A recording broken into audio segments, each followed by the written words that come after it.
Birthday present, Anne McManus. In the run-up to my younger sister's 50th birthday, I was on the hunt for something unusual, which would appeal to the quirky side of her nature. I was at a dead end, and the 24th of March was almost upon me, when I wandered into Kenny's bookshop to kill time in nice surroundings rather than in the hope of finding anything. I made my way down to the local history section at the back of the shop. O'Rourke's History of Sligo, she has that. Wood Martin's History of Sligo, she has that. Sligo and its Surroundings by Thady Kilgallen, she has that. Then I saw it, a slim, cream-covered book, The Yates Family and the Pollexfens of Sligo by William M. Murphy. The flyleaf revealed that the book was a development of a lecture given to the Yates Summer School in August 1968.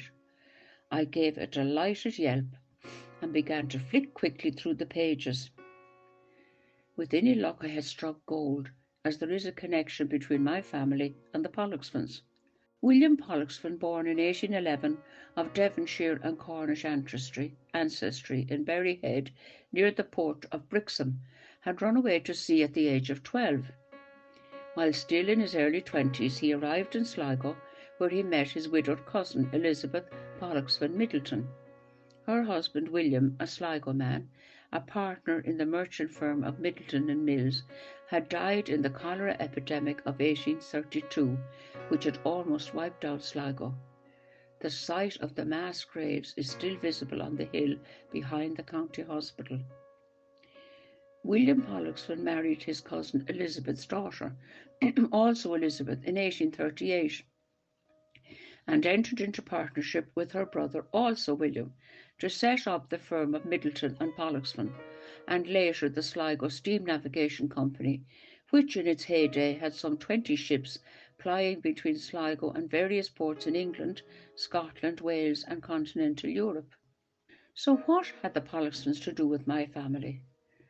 Well, the house into which my parents moved in 1926 and where we were born was the former home of Mr. and Mrs. Robert Gorman, she being a Pollexfen and a maternal aunt of W.B. and Jack Yates.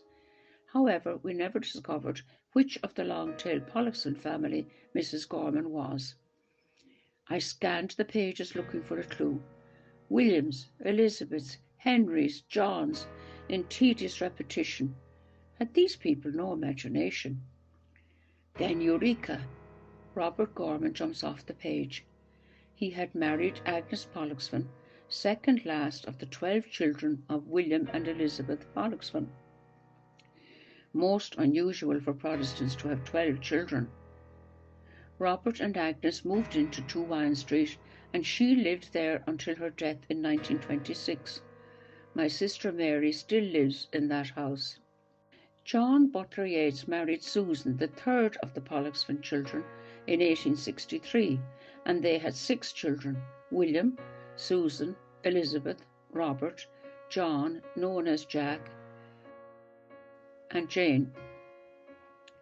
John B. Yates described his sister-in-law Agnes as the most gifted and generous, who had a faculty for fluent action and thought. I think she had a deeper insight into matters of feeling than of any of the others, but would seldom let you see what she thought. He later called her that termagant Agnes in complaining to his wife in 1872 about the treatment of Willie by his maternal aunts when they tried to take Willie's education in hand. It seems that up to the age of 8 he was almost illiterate, due to his father's profligacy, which kept the family on the move. However, in later years he came to value her qualities. She had the nervous and cerebral energy the others lacked, and also that mysterious energy which I cannot describe, but which is the pulse of universal life. When Jack Butler Yates left Ireland for New York, she sent him a card wishing him well, the only one to do so, and thereafter the only one to remember him on occasions and anniversaries. So the mystery was solved as to who Mrs. Gorman was. I must confess that I bought another copy of the pamphlet for myself. There is another strand to this saga. Number 2 Wine Street now listed as a protected building, protected by whom, I ask, is recorded as having been built around 1820. William Murphy informs us that Elizabeth Middleton Pollexfen was born in 1819 in a house in Wine Street, and as number 2 was part of the Middleton estate, it is not unreasonable to assume that this was the house in which she had been born and which she continued to live in after her marriage to William Pollexfen. They remained there until 1845, when the growing family moved to Union Place. By 1867, the family fortunes had increased sufficiently for William to purchase Merville, a large house on 60 acres on what was then the edge of the town, but which was later subsumed into Nazareth House. William Pollexfen was by now running his business from a large 3-story building on the corner of Adelaide Street and Wine Street, on top of which he had erected an octagonal watchtower from which to view the comings and goings of his ships in the nearby harbour. But the saga of the Henrys and the Pollexfens is not yet ended. In 1919, my father, Martin Henry, and his older brother Pat were at their wits' end as to what to do with their lives. They had both been trained in Duff's of Ballahadreen, owned by the Dillon family, and then had spent several years on the road as commercial travellers for a Belfast company. They had hoped to go into business for themselves, but by 1919 Ireland was on her knees in the throes of the War of Independence, with the country teeming with black and tans. They had more or less decided to go to Australia on the £5 ticket then on offer. However, fate intervened. They decided to give it one last shot, to try the banks for a loan, and much to their astonishment, the Presbyterian manager of the Ulster Bank agreed to lend them £200 because he liked the cut of them. At that time, Sligo was known as Little Belfast. All the large businesses were Protestant-owned, and notices seeking staff always entered, "No Catholic need apply." Indeed, such was the anti-Catholic feeling that the Corpus Christi procession could not be held through the town, but was a low-key event in the grounds of the Ursuline Convent. My dad and Uncle Pat were obviously not too keen on the idea of Australia, to even think that they had any chance of success in such a hostile environment.